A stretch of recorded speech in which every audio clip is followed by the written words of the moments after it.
Hello student, आज का editorial का टॉपिक है a fact check unit that is unconstitutional. इसको आप कनेक्ट कर पाएंगे जीएस टू इंडियन पॉलिटी से। टॉपिक है separation of powers between various organs, dispute redressal mechanisms and institution. आज का आर्टिकल रिवॉल्व करेगा अराउंड गवर्नमेंट ऑफ तमिलनाडु ने इश्यू किया है GO that is government order, और ये क्यों अनकॉन्स्टिट्यूशनल है, इसका रीजन क्या है और कैसे ये हमारे फंडामेंटल राइट स्पेशली आर्टिकल 19 को इन्फ्रिंज करेगा, इस पे इम्पैक्ट डालेगा, उसके ही अराउंड आज का एडिटोरियल रिवॉल्व करेगा। आते हैं आज के एडिटोरियल के एनालिसिस पर। रिसेंट में ही गवर्नमेंट ऑफ तमिलनाडु ने इशू किया एक ऑर्डर, और इस ऑर्डर में है कि सेटअप करेगा एक fact check unit that is FCU। इसका पर्पस है चेक करना सारे ही मीडिया प्लेटफॉर्म पर ऑथेंटिसिटी ऑफ इंफॉर्मेशन जो रिलेटेड होगी गवर्नमेंट ऑफ तमिलनाडु से, कि जो गवर्नमेंट का ऑर्डर है GO है वो वायलेटिव है बहुत सारे फंडामेंटल राइट से जो गारंटी करता है हमारा कॉन्स्टिट्यूशन ऑफ इंडिया, और ये अनकॉन्स्टिट्यूशनली वेग है, आर्बिट्ररी है। क्यों है वो आगे हम अभी डिस्कस करेंगे। इस साल के स्टार्टिंग में गवर्नमेंट ऑफ इंडिया ने अमेंड किया था information and technology IT act, intermediary guideline and digital media ethics code rule 2021, और सेटअप किया था एक फैक्ट चेक यूनिट। और इसकी हेल्प से आइडेंटिफाई हो सकता है फेक, फॉल्स और misleading information with respect to किसी भी बिजनेस की अगर बात करें सेंट्रल गवर्नमेंट की, उसको वो चेक करेगा।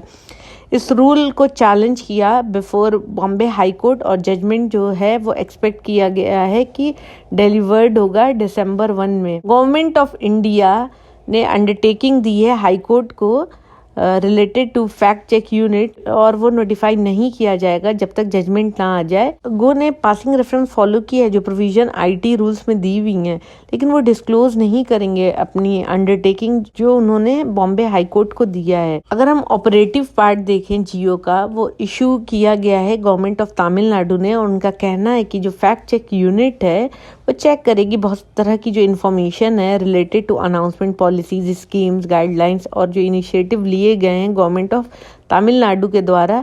एनेक्जर 3 जो गो का है उसमें डिटेल में लिखा गया है कि यूनिट की फंक्शनिंग कैसे होगी।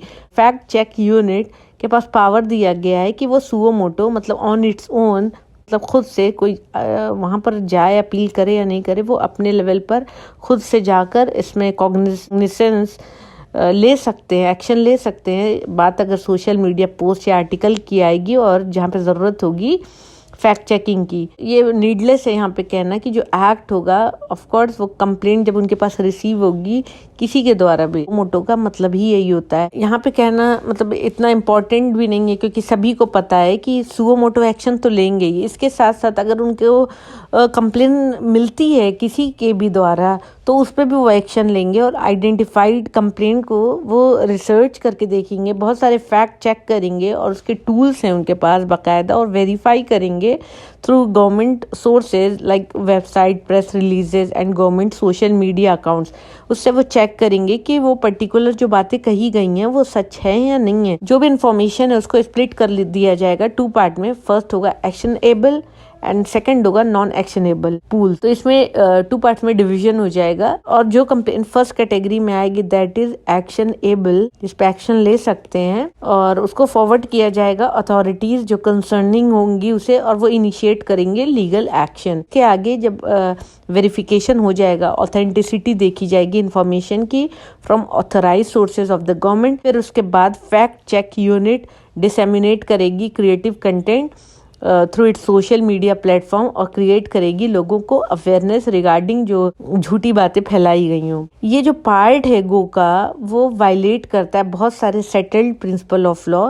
इसमें कोई डाउट नहीं है कि ये क्रिएट करेगा एक chilling effect on freedom of speech and expression, जो हमारा एक फंडामेंटल राइट है उसे, और इसे गारंटी किया गया under article 19 clause 1A of the Indian constitution. इसे रीजनेबली रेस्ट्रिक्ट कर सकते हैं अंडर आर्टिकल 19 क्लॉज 2, लेकिन कंडीशन है interest of sovereignty, integrity of India, security of the state, friendly relations with foreign state, public order, decency और morality, और in relation to contempt of court, defamation और incitement to an offence. ये सारी situations हैं जिसमें आप fundamental right जो हमारा है freedom of speech and expression 19 clause 2 में जो मेंशन है, इन सारी सिचुएशन पर ही उसे हम रोक सकते हैं, हैम्पर कर सकते हैं किसी का, और किसी सिचुएशन पे नहीं। और इसके साथ साथ अगर रेस्ट्रिक्शन अंडर आर्टिकल 19 क्लॉज 2 है तो सिर्फ ये एक तरीका है। और इससे ज़्यादा और इम्पॉर्टेंट बात ये है कि जो रेस्ट्रिक्शन अंडर आर्टिकल 19 क्लॉज 2 है वो सिर्फ एक तरीका है, लॉ में दिया हुआ है,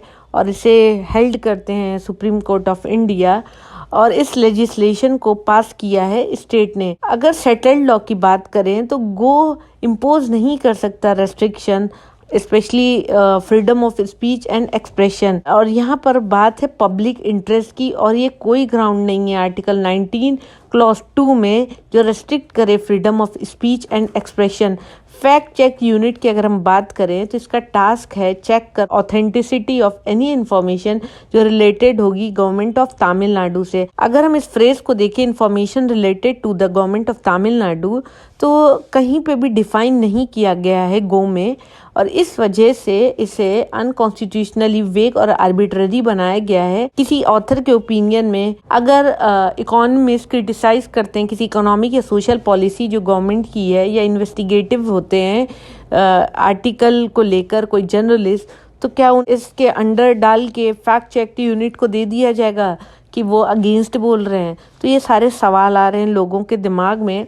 और इस तरीके की अगर एम्बिग्विटी रहेगी, क्लियरेंस नहीं रहेगा, तो वो चिलिंग इफेक्ट लाएगा ऑफ कोर्स हमारे freedom of speech and expression जितने भी कंट्री के लोग हैं, इंडियन सिटीजन्स हैं। और इसका इफेक्ट पड़ेगा फ्लो ऑफ इंफॉर्मेशन जो लोगों तक जाएगी, नेगेटिव इम्पैक्ट पड़ेगा, और वो अगेंस्ट है प्रिंसिपल ऑफ पार्टिसिपेटिव डेमोक्रेसी जिसे हम फॉलो करते हैं। रिडल की तरह हो गया, गुत्थी की तरह हो गया, और इसके साथ साथ बहुत सारी इलीगैलिटीज भी हैं। अगर हम स्कीम ऑफ द गो की बात करें, वो नहीं प्रोवाइड करती किसी भी तरीके की अपॉर्चुनिटी जहाँ पे हियरिंग होगी। अगर बात आएगी ऑथर ऑफ द पोस्ट, जो जर्नलिस्ट भी हो सकता है, रिसर्चर भी हो सकते हैं, वो कॉमेडियन भी हो सकते हैं, सैटारिस्ट भी हो सकते हैं, या member of opposition political party भी हो सकते हैं। तो ऑथर तो कोई भी हो सकता है किसी पोस्ट का, तो उनको अपनी हियरिंग के लिए भी मौका नहीं मिलेगा। गवर्नमेंट जज बन जाएगी, जूरी बन जाएगी, एग्जीक्यूशनर बन जाएगी।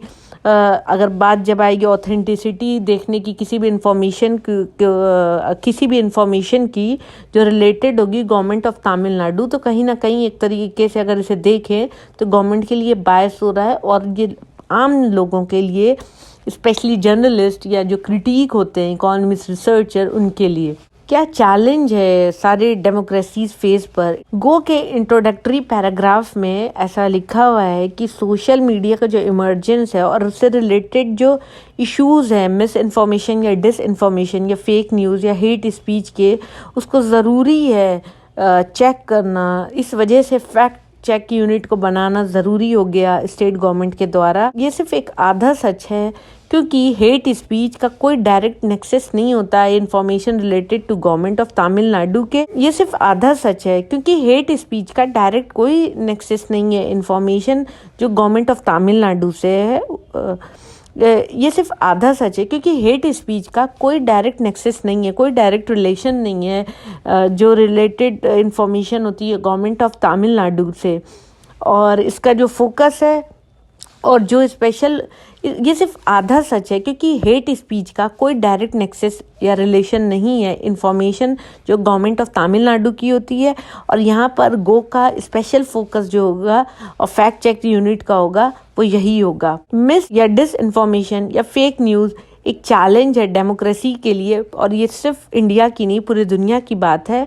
और यहाँ पर बहुत एविडेंटली देखा जा सकता है, जब यूएस प्रेसिडेंशियल इलेक्शन हो रहा था 2016 का, या ब्रेक्जिट रेफरेंडम हो रहे थे, या कोलंबिया में रेफरेंडम हो रहे थे 2016 में, तो इस तरीके की सिचुएशन बहुत सामने आई थी। और सिचुएशन अगर सिचुएशन इंडिया की देखें तो कोई अलग नहीं है, जहाँ पर पॉलिटिशियन या टीवी एंकर मिस इन्फॉर्मेशन या डिस इन्फॉर्मेशन दे रहे होते हैं बिना किसी अफसोस के, बिना किसी गिल्ट के। गो का इशू गवर्नमेंट ऑफ तमिलनाडु ने जो लाया है वो सोल्यूशन नहीं है रोकने में मिस इन्फॉर्मेशन या डिस इन्फॉर्मेशन या फेक न्यूज में या फेक न्यूज को। वो इशू किया है गवर्नमेंट ऑफ तमिलनाडु ने, और ये कोई सोल्यूशन नहीं है रोकने में मिस इन्फॉर्मेशन या डिस इन्फॉर्मेशन या किसी भी फेक न्यूज़ को। कंसल्टेशन जरूरी है करना सारे ही स्टेक होल्डर से, जिसमें पब्लिक या इंटरमीडियरीज आते हैं, जिसकी हेल्प से लोग आपस में बात करते हैं। सोशल मीडिया का आज